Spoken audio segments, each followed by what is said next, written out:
안녕하세요. 서울에 살고 있는 30대 초반 여성입니다. 저는 결혼해서 토끼 같은 자식들 낳고 사는 게 평생 꿈이었는데 그 꿈을 못 이루게 됐어요.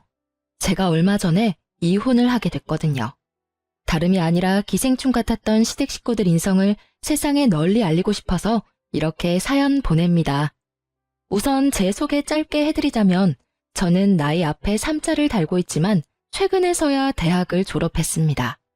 20살 때 남들처럼 대학교를 다니다가 집안 사정이 갑자기 어려워져서 그만뒀었거든요. 처음 1년은 정말 온 가족이 흩어져서 살 만큼 힘들고 배고팠습니다.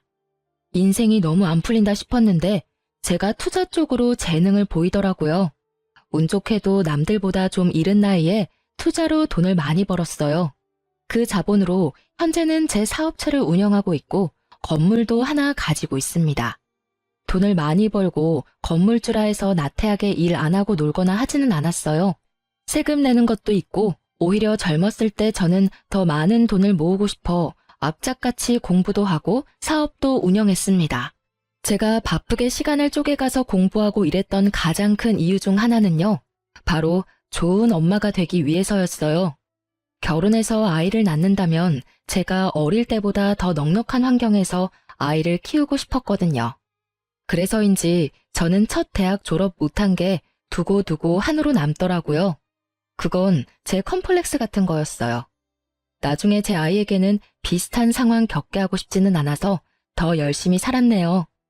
저는 늦은 나이지만 사업이 자리 잡히고 여유로워지자마자 대학에 입학했습니다.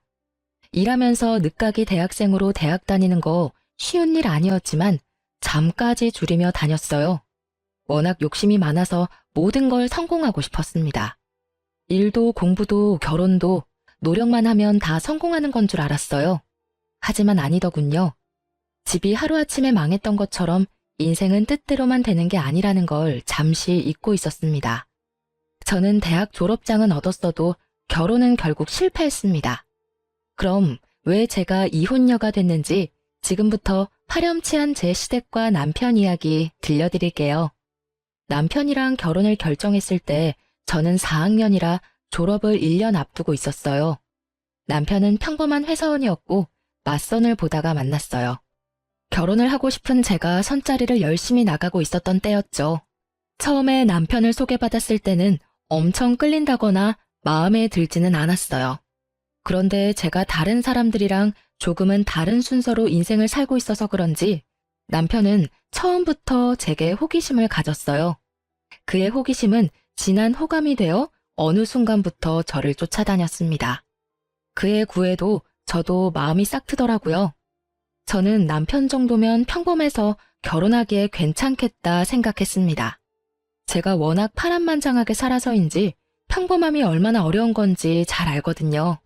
그를 낮춰본 게 아니라 평범해서 오히려 귀하다고 생각했어요. 그땐 남편이 제가 건물주라는 걸 몰랐어요. 제가 혼자 자수성가한 건 알아도 모든 재산을 오픈하지 않았거든요. 시댁도 시부만 안 계실 뿐 평범한 집이었고 저희는 양가 허락까지 잘 받아서 결혼까지 별탈 없이 꼴이 냈습니다. 그런데 결혼 후 양가 식사하는 자리에서 시모가 갑자기 찬물을 끼얹더라고요. 사돈어른, 식사는 어떻게 입맛에 맞으세요? 한가족 되고 처음으로 같이 하는 식사라서 제가 엄청 알아보고 식당 예약했어요. 멀리서 오신 사돈어른 입맛에 꼭 맞았으면 좋겠네요. 뭐, 비싸니까 당연히 맛은 있네요. 그런데 이런 식당은 좀 부담스럽네요. 한 끼에 도대체 얼마야 이게? 그럼 오늘 제가 남해에서 왔으니까 식사는 사돈께서 계산하실 건가요? 남해에서 여기까지 오셨는데 당연히 계산은 저희가 할게요. 그리고 제가 예약한 식당이니까요. 그래요. 이제야 맘 편히 좀 먹겠네. 에휴, 그리고 이제야 말하지만요. 얘들 결혼하기 전에 제가 얼마나 수심이 깊었는지 모릅니다. 네? 아니, 우리 며느리 말이에요. 20대도 아니고 30대에 그 나이 먹고 대학 졸업장도 없는 거 솔직히 좀 그렇잖아요. 게다가 요즘 세상에 대학 졸업 어렵지 않잖아요. 도대체 어떤 환경에서 자랐는지 걱정도 되고 처음에는 정말 결혼 허락 안 내켰거든요. 그나마 곧 졸업 앞두고 있다 해서 겨우이 결혼 허락했습니다. 그러니까 세기 넌 나한테 잘해야 한다. 네 신랑한테는 더더욱이 잘해야 하고.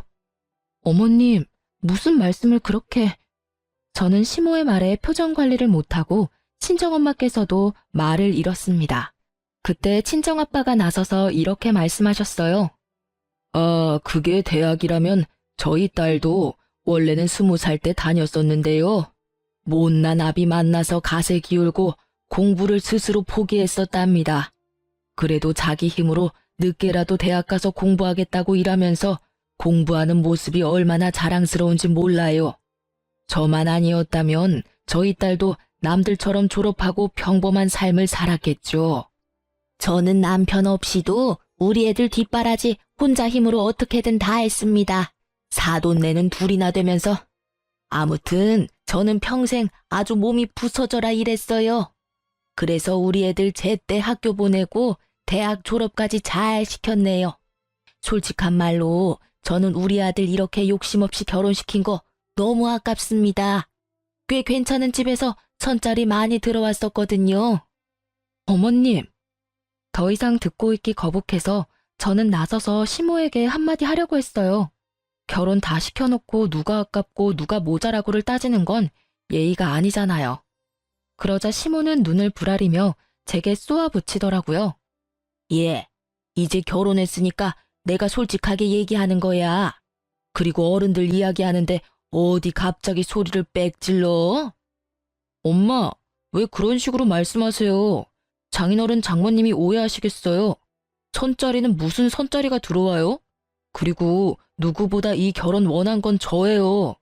그때 제 손을 가만히 잡더니 남편은 어머님께 반박하더라고요. 아들, 넌 좀 가만히 있어라. 오해가 아니라 진실을 얘기하는 거지 않니? 내가 내 아들 아깝다고 말도 못해. 그러니까 너는 보는 눈도 참, 어휴, 속 터져. 못난 부모 때문에 저희 딸이 고생 많이 했어요. 그러니까 사돈어른이 저희 딸 좀 예뻐해 주세요. 애가 아주 야무지고 착합니다. 모처럼 다 같이 모였는데 기분 좋게 식사 마무리하시죠. 네, 저도 그러고 싶네요. 근데 며느리 야무져서 사업하는 건 알겠는데요. 사업이라는 게 정말 언제 기울지 모르는 그런 위험 리스크라는 게 있잖아요. 내 아들은 좋은 대학 나와서 안정적인 회사도 잘 다니고 있는데 며느리 걱정이 심히 됩니다. 엄마, 저 사람 다니는 대학이 내가 졸업한 학교보다 훨씬 좋아요. 그리고 결혼 전에 이미 다 얘기 끝난 거잖아요. 오늘 도대체 왜 이러세요? 이제 진짜 그만하세요. 남편이 시모한테 역정을 내자 시모는 당황해서 저를 붙잡고 얘기했어요. 아들, 졸업장이 당장 있고 없고가 중요한 거 아니겠어? 세기 네가 말해봐. 안 그러니? 내가 없는 말 하는 것도 아니잖아. 혹시 지금 내가 하는 얘기들이 네 콤플렉스니? 그럼 앞으로 내가 대학 얘기는 안 하마. 저는 시모의 심수를 더 이상 들어주고 싶지 않아서 큰 마음 먹고 시모에게 당당히 웃어주며 말했어요. 컴플렉스라뇨.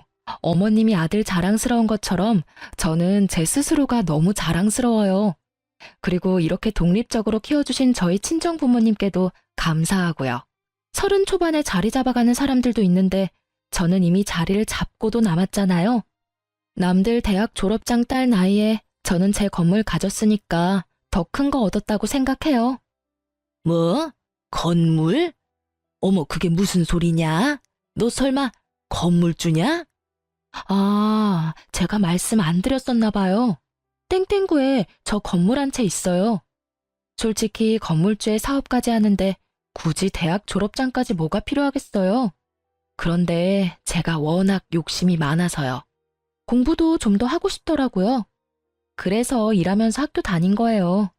저는 친정 부모님이 제게 미안해서 기가 죽은 모습이 너무 보기 싫었고 딸 잘 컸으니까 당당하게 어깨 펴시라고 시모에게 건물주라 시원하게 밝혔습니다. 그러자 시모는 갑자기 말도 안 되게 전과 달리 상냥하게 바뀌더군요. 시모는 제가 건물주라는 말 한마디에 저한테는 물론 저희 친정 부모님께도 스스로가 을인 것처럼 행동했어요. 그날 밥값도 저희 부부와 친정 부모님의 만류에도 기분 좋아진 시모가 전부 냈어요. 어머, 내가 건물주 며느리를 못 알아보고 친장 얘기하지 그랬어. 어쩐지 눈빛이며 자태며 다르다 했어. 사돈어른, 날 야무지게 잘 키우셨네요. 아들, 넌 알고 있었어? 아이고, 너 결혼 정말 잘했다. 몰랐죠. 자기야, 역시 내 마누라 정말 대단하다. 내가 존경하는 거 알지?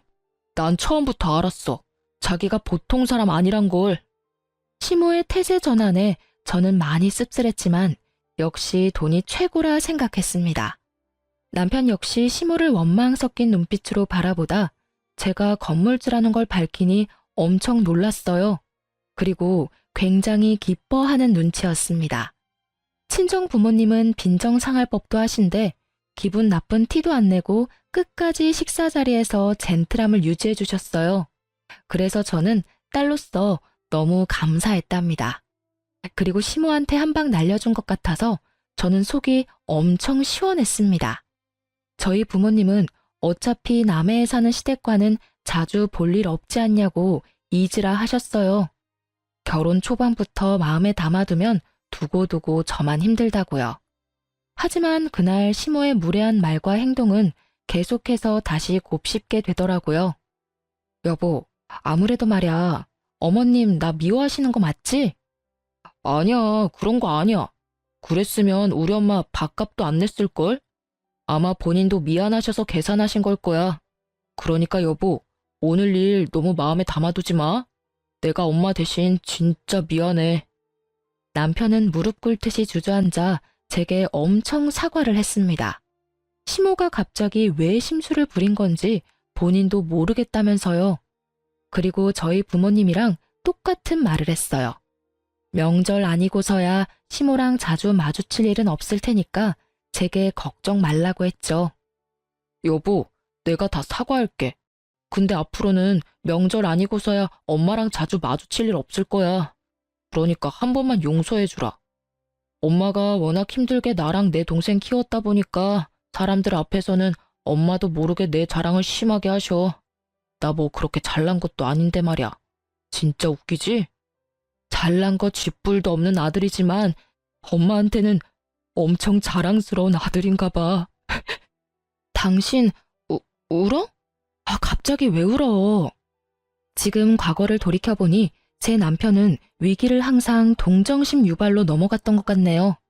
그날도 저는 갑자기 남편이 보인 눈물에 엄청 당황했습니다. 아마 그 눈물도 진심이 아니었겠죠. 그게 가증스러운 악어의 눈물이었다는 걸 빨리 알았으면 좋았을 텐데.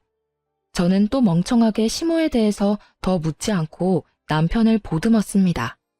이혼 직전에 저는 마지막 학년이라 곧 학교도 졸업이고 아이를 슬슬 갖고 싶었어요. 그런데 남편은 아이 계획을 계속 미루더군요. 여보, 우리도 슬슬 아기 계획 세우자. 나 얼른 우리 애기 만나고 싶어. 애기? 갑자기 웬 애기? 갑자기가 아니라 우리 나이도 있고 지금부터 준비해도 늦어. 에이, 뭐가 늦어. 난 아직은 안 가지고 싶은데. 왜? 아직은 난 아빠가 될 준비가 안 된 것 같아. 그리고 우리가 결혼한 지 얼마나 됐다고 벌써 애기 가지기 싫어. 신혼 좀 즐기자. 당신 결혼 전에는 내가 애 낳고 싶을 때 낳자며. 애기가 우리가 노력한다고 바로 찾아오는 것도 아니고 지금부터 만날 준비를 해야지. 그리고 어머님도 말씀 안 하시지만 얼마나 손주 기다리고 계시겠어? 에? 우리 엄마는 손주는 필요 없다던데? 그냥 우리 둘이 좋아서 결혼한 거니까 애 안 낳아도 오케이래. 애 낳는다 해도 엄마는 우리 보고 신혼 충분히 즐기라 했어. 남편의 말을 들으니 시모가 굉장히 의외였어요.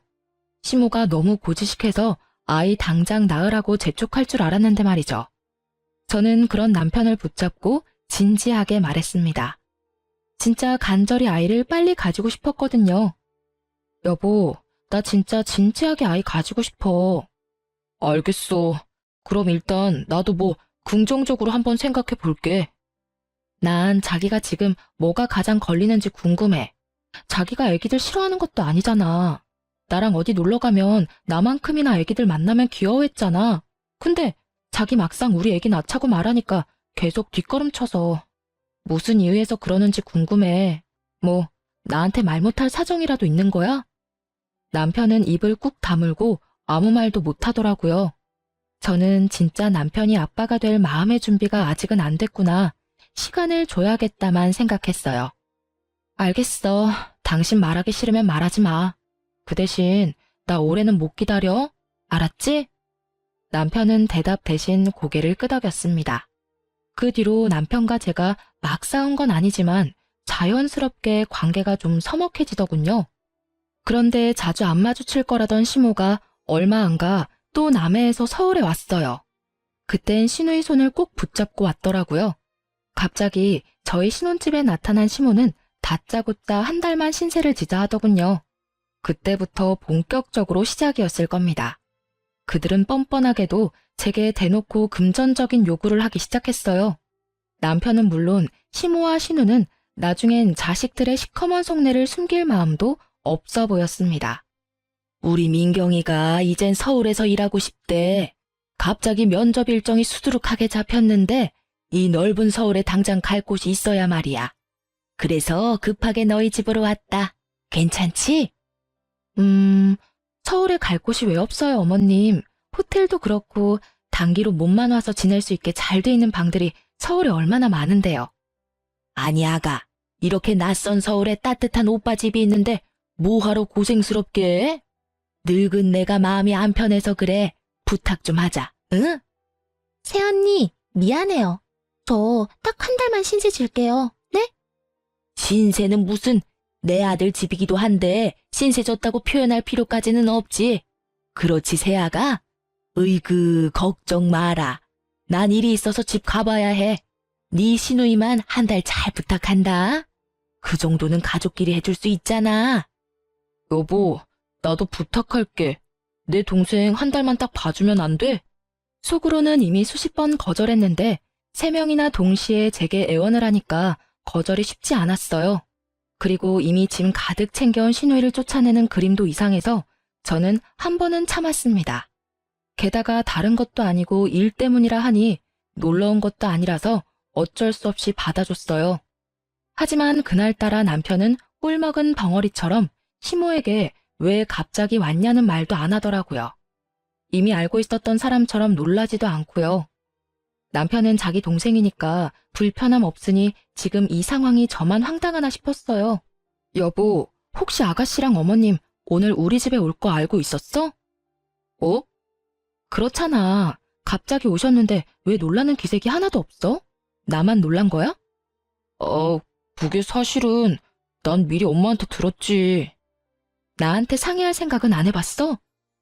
우리 애기 문제로 한참 심각하게 얘기하고 있는데 내가 그 얘기 꺼내봤자 좋을 거 없겠다 싶었어. 나도 눈치 보다가 말 못한 거야. 미리 말 못해서 미안해. 아무리 그래도 그렇지. 일단 이번엔 상황이 상황이다 보니까 내가 한 번은 참고 넘어갈게. 근데 앞으로는 이렇게 중요한 일은 나랑 먼저 상의해줘. 응? 알겠어. 자기 말 꼭 명심할게. 저는 그렇게 남편이 사정사정하고 시모가 하도 부탁해서 오케이 한 건데요. 호의를 호구로 받아들이는 시모와 남편 그리고 시누이에 저는 혀를 내둘렀습니다. 아가씨, 식사하세요. 새언니, 오늘 메뉴는 뭐예요? 아, 또 미역국이에요. 미역국을 한솥 끓여놔서요. 나 오늘 스트레스 받아서 매운 거 땡기는데. 새언니, 다른 건 없어요? 제육은 좀 매콤하니까 일단 앉아서 먹어봐요. 오빠, 나 매운 떡볶이랑 국물 닭발 땡기는데. 오빠는? 시키면 먹을 거지? 나도 오늘 점심에 느끼한 걸 먹었더니 매운 게 땡기네. 그럼 시킨다. 새언니도 시키면 먹을 거죠? 그럼 뭐 그렇게 할게. 시누이는 며칠 같이 지내자 제게 반찬 투정을 심하게 했어요. 툭 하면 배달시켜 먹자면서 저희 남편을 꼬드기더군요. 실컷 밥을 다 차려놨는데 몇 번도 아니고 계속 그러니까 저도 뚜껑 열리더군요. 제가 찬바람 쌩쌩 부는데도 아랑곳하지 않는 신우와 눈치 없는 남편이었습니다. 게다가 두 남매가 더 얄미운 건요. 배달을 꼭 현금으로 주문해서 음식 계산을 요리조리 피하고 애꿎은 제가 계산을 할 때도 있었어요. 그래서 저는 신우이와 남편의 패턴을 파악하고 제 지갑은 안전히 사수했습니다. 새언니, 저 화장실 좀 다녀올게요. 혹시 배달되면 음식 좀 받아주세요. 오빠한테 부탁해요. 네? 내가 받을게. 신우이는 화장실에 가고 남편은 제 눈치를 살피더라고요. 그때 배달원이 초인종을 누르자 남편은 어김없이 제게 말했습니다. 어떡하지? 현금 계산으로 했는데 내가 현금이 없네. 자기 현금 있어? 카드로 해. 기사님 단말기 없는 것 같은데 자기 지갑에 현금 없어? 평소라면 저도 아무 생각 없이 현금을 줬을 텐데 그게 몇 번 반복되어서 저도 방어를 잘했답니다. 현금 없으면 입금을 해드려. 그래. 그럼 되겠네. 남편은 뭔가 불편한 얼굴로 배달 음식을 받았고 신우는 해맑게 화장실에서 뛰쳐나왔어요. 왔어? 와, 맛있겠다.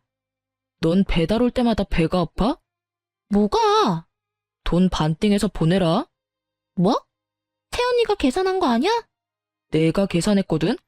집밥 먹으면 되는데 굳이 배달을 시켜서 돈 쓰게 만들어. 오빠도 먹고 싶다고 했었잖아. 신우한테 괜히 화풀이하는 남편을 보고 속으로 좀 웃겼어요. 그동안 제 돈은 써도 아무렇지 않던 사람이 자기 돈 나가니 신우한테 성질을 내더라고요. 저는 그런 남편과 신우가 너무 괘씸해서 그다음부터는 아예 식사도 안 챙겼습니다. 새언니, 오늘 메뉴는 뭐예요? 김치볶음밥 간단하게 했어요. 우와, 맛있겠다. 냄새 엄청 좋아요. 네, 근데 양이 왜 이렇게 적어요? 제 것만 했으니까요. 뭐야, 여보, 내 밥은? 아, 당신이랑 아가씨는 요새 저녁마다 배달 음식 먹길래 나 먹을 것만 했어. 새언니, 매일 물어보다가 오늘은 물어보지도 않고 나도 오늘은 집밥 땡겼거든요. 어이, 진짜야? 어쩔 수 없지. 대충 있는 걸로라도 먹을게. 내가 차려 먹으라고? 난 김치볶음밥 먹어야 하는데. 알았어, 먹어. 근데 김치볶음밥 1인분보다 많아 보이는데. 새언니, 저랑 좀 나눠 먹으면 안 돼요? 아가씨, 제가 점심을 조금 먹어서 지금 배가 엄청 고파요. 오빠랑 같이 요리해서 먹어요. 아참, 여보, 밥 없으니까 새로 해서 먹어야 해. 그렇게 일부러 저는 남편 놈과 신우이의 밥을 챙기지 않고 저녁마다 제 밥만 챙겨 먹었어요. 제가 몇 번 그러자 신우이는 삐진 건지 친구 집에서 지낸다며 짐 싸서 나가더군요. 저는 진작 이렇게 할 걸 후회했습니다. 새언니, 지금 일부러 그러는 거죠? 정말 너무해요. 밥 가지고 치사하게. 뭐가요? 매번 저녁마다 밥 차려줘도 안 먹은 건 오빠랑 아가씨잖아요. 몰라요. 나 당분간 친구 집에서 지낼 테니까 그렇게 아세요. 우리 엄마가 알아도 괜찮죠? 네네. 당신 진짜 너무한 거 아니야? 몇 번 배달 음식 먹었다고 먹는 거 가지고 유치하게. 투덜거리지 마. 당신이 애야? 저녁 준비한 사람 무한하게 매번 차려놓으면 안 먹는다고 배달 음식 주문한 게 누군데? 게다가 음식 계산도 내가 하게 만들었잖아. 너도 친구 집에서 지내고 싶으면 나가. 당장 나가라고. 저는 속에 천불이 나서 처음으로 남편에게 삿대질을 하며 나가라고 소리 질렀어요. 남편은 깜짝 놀라서 잘못했다고 빌더군요. 여보, 내가 잘못했어. 생각이 짧았어. 됐고, 앞으로 저녁 지금처럼 각자 먹는 거야. 나한테 차려달라 하지 마. 여보, 뭐? 평생 그럴 건 아니지? 당분간만이지. 몰라. 생각해 볼 거야. 알겠어. 남편은 그 뒤로 제가 먹을 저녁까지 혼자서 준비를 다 했습니다. 아무래도 저랑 화해는 하고 싶었나 봐요. 아직 남편 꼴도 보기 싫었지만 음식이 무슨 죄가 있겠냐며 저는 조용히 식사만 했습니다. 남편은 그런 제 눈치만 보느라 한동안 제게 말을 못 걸었어요. 그런데 불난 집에 기름 붓는다고 열불 터지는 제게 시모까지 나서서 기름을 마구 붓더라고요. 시모에게 어느 날 전화가 와서 저는 신우이 쫓아냈다고 한마디 할 줄 알았어요. 그런데 아직 그건 모르는지 다른 내용의 전화였습니다. 아가, 내가 긴히 할 말이 있는데. 네, 어머니 말씀하세요. 이게 참 전화로 할 얘기는 아니지만 내가 남해에 있으니까 이렇게 전화로 얘기하는 점 이해해다오. 너희 시누이 말이다. 생활비가 많이 부족한가 봐. 아가, 네가 내 딸 생활비 좀 챙겨줄래? 네? 서울 물가가 너무 무섭구나. 내가 챙겨준다고 챙겨줬는데 글쎄 돈이 턱없이 부족한가 봐. 더도 말고 딱 1년만 도와다오. 걔가 서울에서 자리 잡을 때까지만이야. 응? 너 주머니 넉넉한데 이럴 때 시댁도 돕고 하면 좋잖니? 싫어요, 어머님. 제가 아가씨한테 집도 제공했는데 생활비까지 대주라고요? 그리고 아가씨가 배달 음식 엄청 좋아해요. 매 끼니 배달 주문하니까 당연히 생활비가 모자라죠. 뭐? 싫다고? 네, 너 아무리 네가 돈 많아도 그렇지 어떻게 그렇게 딱 잘라서 냉정하게 이 시애미한테 거절을 하냐?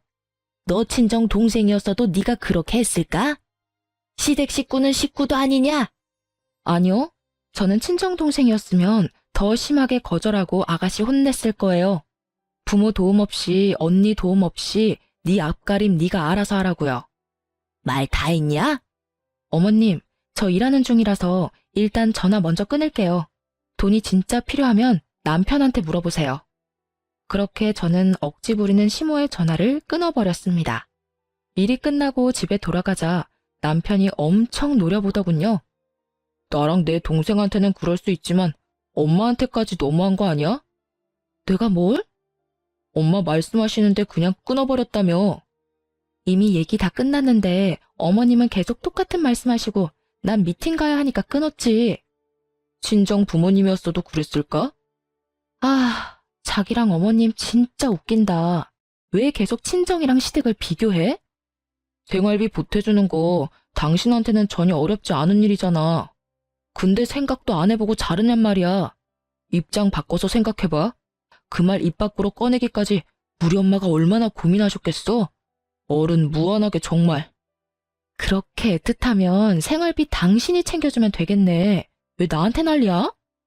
아, 그러지 말고 당신이 좀 도와주라. 아, 내가 차용증 쓰고 빌려줄 수는 있어. 근데 조건 없이 보태주지는 못하겠다. 뭐? 차용증? 당신 말 다 했어? 제가 돈 문제에 선을 단호하게 긋자 남편은 제게 너무 서운하다고 울었어요. 내가 아가씨 뭘 믿고 돈을 빌려주겠어.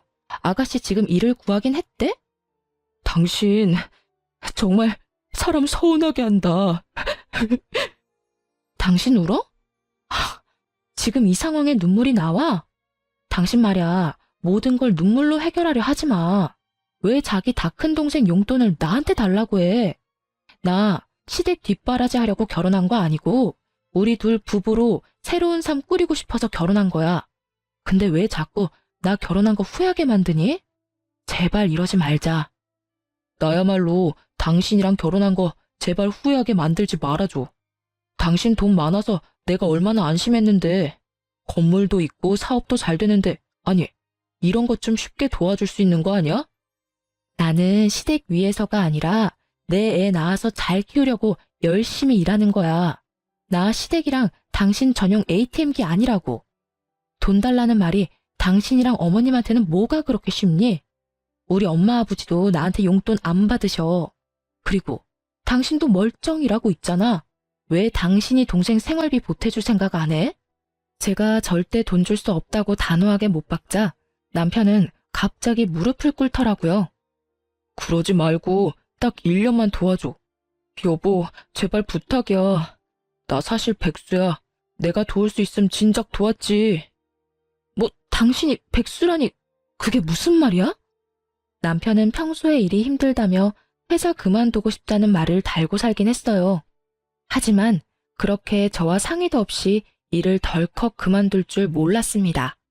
그동안 매일 출근하는 척 어디로 가서 시간을 보낸 건지 알고 싶지도 않았고 저는 너무 화가 났어요.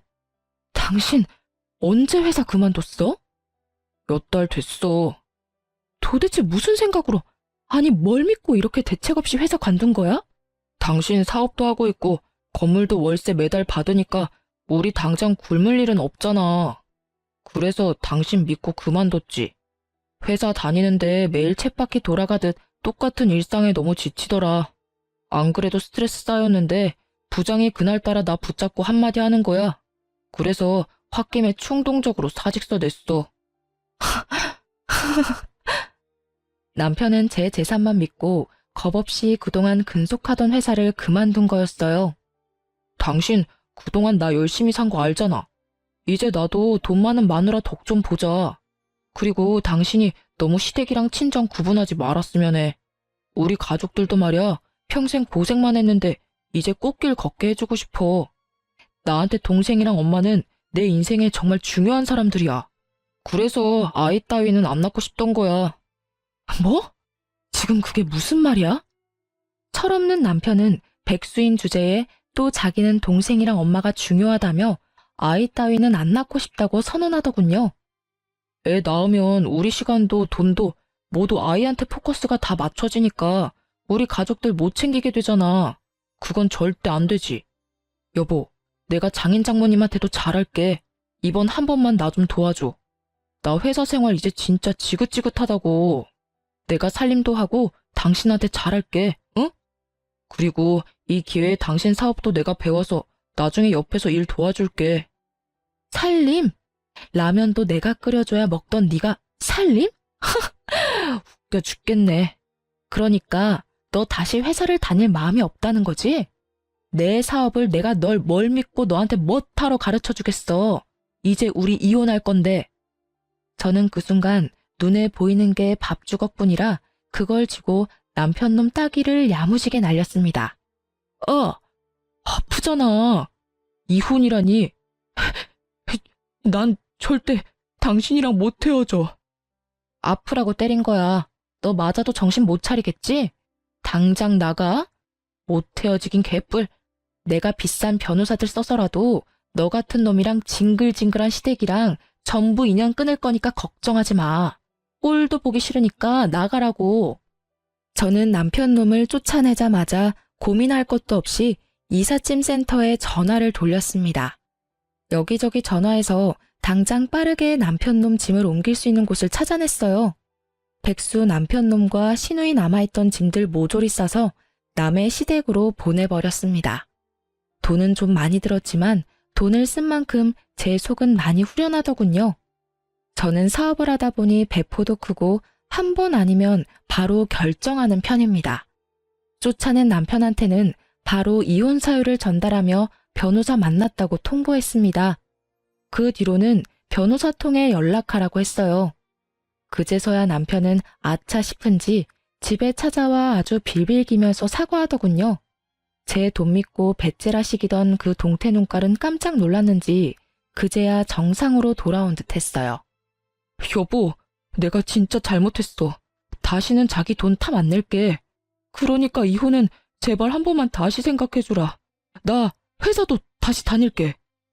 그럼 당연히 회사 다녀야지. 백수의 이혼남을 누가 좋아하겠어? 새 출발하려면 열심히 살아. 나 시간 허비하는 거 딱 질색인 거 알지? 우리 깔끔하게 이혼하자. 앞으로는 이렇게 힘들게 찾아오지 말고 변호사랑 전화로 얘기해. 알았지? 여보, 여보라고 부르지도 마. 그럼 내 짐이라도 좀 줘. 몇 개 남겨두길 잘했네. 이렇게 찾아올 것 같아서 네 캐리어는 남겨뒀어. 잠시만, 캐리어 달랑 하나가 끝이야? 내 나머지 짐은? 당신 짐? 그건 나중에 따로 연락 올 거야. 근데 미안한데 나 5만 원만 빌려줄 수 있을까? 수중에 5만 원도 없는 게 말이 돼? 미안. 저는 지갑에서 5만 원권을 빼주려다 10,000원 2장을 꺼내 내밀었어요. 남편은 2만 원 받고 입맛을 다시다가 캐리어 끌고 터덜터덜 가더라고요. 얼마나 찌질하고 없어 보이는지, 제가 왜 저런 인간이랑 결혼했는지 스트레스 받아서 머리가 핑 돌았습니다. 그래도 집 명의가 제 앞으로 되어 있다 보니 남편은 의외로 순순히 물러나더군요. 시댁에는 따로 연락을 안 했습니다. 그런데 때마침 시모에게서 먼저 전화가 왔어요. 저는 짐이 벌써 도착할 리가 없을 테고 남편에게 이야기를 들었나 싶어서 시모의 전화를 받았습니다. 시모가 잠시 집 밑에 내려와 보라고 해서 남편 보내는 것만큼 쉽지는 않겠구나 생각했어요. 그런데 제가 내려갔더니 시모만 있는 게 아니었죠. 시모와 시누이 그리고 이삿짐 트럭이 있었습니다. 저는 순간 제가 보낸 그 이삿짐인 줄 알았어요. 그런데 자세히 보니 못 보던 짐들이더라고요. 어머님, 이게 다 뭐예요? 뭐긴 뭐야 내 짐이지. 아직 못 들었냐? 네? 뭘요? 새언니, 오랜만이에요. 어쩜 그러고 한 번을 연락 안 해서 섭섭해서 죽는 줄 알았잖아요. 뭐, 덕분에 나 좋은 일 많이 생겼지만요. 아이고 답답해라. 나 너네랑 같이 살기로 했잖아. 아직 내 아들한테 못 들었니? 나는 여기서 너희랑 살고 네 시누이는 오피스텔 계약해줬어. 정말 큰 마음 먹고 내가 남의 집 팔아서 서울까지 올라온 거야. 서울 집값이 비싸도 너무 비싸지 않니? 뭐 투룸이나 되면 내가 얘랑 살겠는데 그 돈으로는 택도 없이 부족해서 그냥 얘 결혼 전까지 쓰라고 오피스텔 원룸 하나 계약해줬어. 난 뭐 이제 너네랑 같이 살면 되니까. 넌 복 받은 거야. 이제 오늘부터 시애미가 해주는 밥상 얻어먹을 수 있잖아. 일단 나중에 회포는 풀고 지금은 이삿짐 트럭 기다리니까 얼른 들어가자. 아니 시모는 시누이 월세도 아니고 매매로 서울의 오피스텔 코딱지만한 원룸 3억짜리를 덜컥 계약했다고 합니다. 그 엄마의 그 아들이라고 남편의 무모함은 시모랑 닮은 거였나 봐요. 시누이는 들어보니까 제대로 된 회사에 취직한 것도 아니고요. 정규직도 아닌데다 서울에서 겨우 알바하면서 자기 엄마 꼬드겨 오피스텔을 계약한 거였어요. 정신없어. 우리 빨리 끝내고 가전제품 보러 가요. 새언니, 오피스텔에 세탁기랑 냉장고는 있어요. 근데 침대는 새로 사야 할 것 같은데. 서울 온 기념으로 새언니가 해줄 거죠? 남편뿐만 아니라 어머님 아가씨도 어쩜 온 가족이 김칫국 마시는데 일가견이 있나 보네요. 잠시만요. 죄송하지만 다들 돌아가 주세요. 제가 진입하려는 이삿짐 트럭을 막자 시모와 시누이는 어리둥절해했죠. 저는 남해에 있는 시댁집 팔아서 홀라당 시누이한테 투자하고 본인은 아들네 부부랑 같이 살겠다는 시모에게 아주 단단히 일러줬습니다. 당신 아들이랑 이제 이혼하겠다고요? 어머님이야말로 못 들으셨어요? 저희 이혼하기로 했어요. 신혼집은 제 지분이 커서 제가 쓰고 있고요. 그러니까 돌아가 주세요. 뭐? 이혼이라니? 그게 무슨 말도 안 되는... 미리미리 연락하시면 좋잖아요. 어쩌시려고 이렇게 무모하세요? 이혼은 무슨 내 허락 없이 절대 안 돼. 어머님 허락이 왜 필요해요? 결혼은 허락받았으면서 이혼은 허락 없이 하겠다? 정말 너 웃기구나. 어머님이 더 웃겨요. 어떻게 며느리랑 상의도 없이 얹혀 살 생각부터 하세요? 시끄럽다. 아니 당장 나보고 이 많은 짐을 들고 어디를 가란 말이야. 너 귀가 먹었냐? 나 남의 집은 팔았다니까. 내 아들 어딨냐? 내 아들 불러와. 어머님, 저 귀 안 먹었어요. 어머님이야말로 방금 못 들으셨어요? 저희 이혼한다고요. 어머님 아들 여기 없어요. 말도 없이 회사 관둬서 제가 쫓아냈습니다. 오피스텔 원룸 구했다면서요. 거기로 가시면 되겠네요. 그리고 아가씨 지금 나이가 몇 살인데 알바가 아니라 일을 구해요. 좁아터진 원룸 오피스텔에서 어머님이랑 오빠랑 셋이 어떻게 살려고요? 새언니, 그게 무슨 말이에요? 나 혼자 살 오피스텔이라고요. 절대 안 돼. 엄마 여기 눌러붙어. 이삿짐 센터는 곤란한 얼굴로 어떻게 하냐고 묻고 저는 나 몰라라 했어요. 정말 제 일이 아니니까요. 그러자 시모는 이혼은 무슨 이혼이냐며 끝까지 밀고 들어오려 했습니다. 이 몹쓸 거사. 책임져라. 내 인생 책임지란 말이다. 너만 믿고 내가 남의 집을 팔았어? 제가 어머님한테 집 팔라고 부추겼나요? 아가씨가 보나마나 그랬겠죠. 전 이제 남남인데 저보고 어쩌라고요. 알아서들 살 길 찾으세요. 어머님 딸 때문에 어머님이 직접 한 집을 왜 저한테 책임지래요? 집값이 3억이야. 난 네가 그 돈 내놓기 전까지 여기서 한 발자국도 못 움직여. 아, 이 집안은 툭 하면 나보고 돈 달라네. 남편이 잘 다니던 회사도 그만두고 애도 낳기 싫대서 왜 그러냐고 물었어요. 근데 자기는 어머님이랑 아가씨랑 잘 먹고 잘 살고 싶대요. 근데 제 돈으로 그러고 싶다 해서 이혼하자 했어요. 제가 잘못된 거예요? 저 이 집에 봉사나 기부 같은 거 하러 시집 온 거 아니에요. 시모는 개거품 물며 3억 내놓으라 하고 저는 시모에게 경찰에 신고하기 전에 소란 피우지 말고 돌아가라고 경고했어요.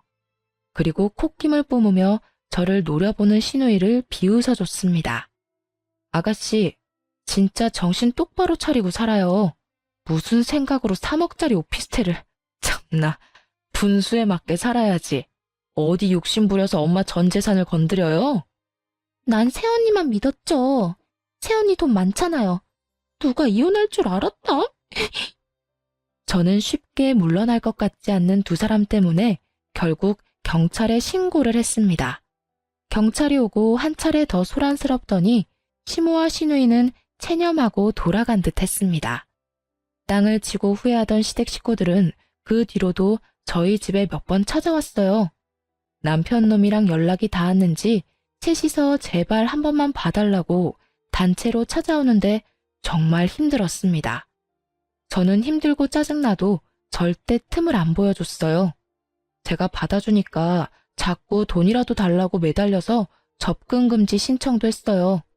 귀책 사유는 분명하게 남편한테 있어서 저는 이혼하면서 위자료도 챙겼습니다. 제게 위자료도 줘야 하고 돈이 없으니 전 남편 놈은 울며 겨자 먹기로 그만둔 회사에 다시 애걸복걸하며 복직했다고 합니다. 그래도 그나마 회사에 자리가 남아있던 걸 다행이라 생각해야죠. 대신 전 남편은 연봉이 대폭 삭감됐다고 합니다. 저는 이혼이라도 해서 정신 차리게 된 걸 저에게 감사하라고 일침을 가했습니다. 비좁은 원룸에서 전 남편과 시댁 식구들 셋이 같이 생활하면서 부디 돈의 소중함을 좀 깨닫기를 바랄 뿐이에요. 저는 돈 많은 거 애초에 계속 숨길 걸 그랬나 잠시 후회한 적도 있어요. 하지만 지금은 처음부터 재산을 공개하길 잘했다 생각합니다. 나중에 제 아이 낳고 똑같이 그런 일들이 생겼으면 저는 아무래도 아이 때문에 어쩔 수 없이 전 남편과 시댁한테 끌려다녔을 것 같거든요. 아무리 결혼했다지만 며느리는 남입니다. 남의 돈 함부로 욕심내고 탐내다가는 제 전 시댁 식구들처럼 큰 코 다쳐요. 더 이상 제 주변에는 그런 어리석은 시댁과 남편감 없기를 바라네요. 그럼 여러분, 제 긴 사연 함께 들어주시고 환해주셔서 너무 감사합니다. 앞으로 남은 인생 사람 경계하며 돈 조심하면서 열심히 살겠습니다.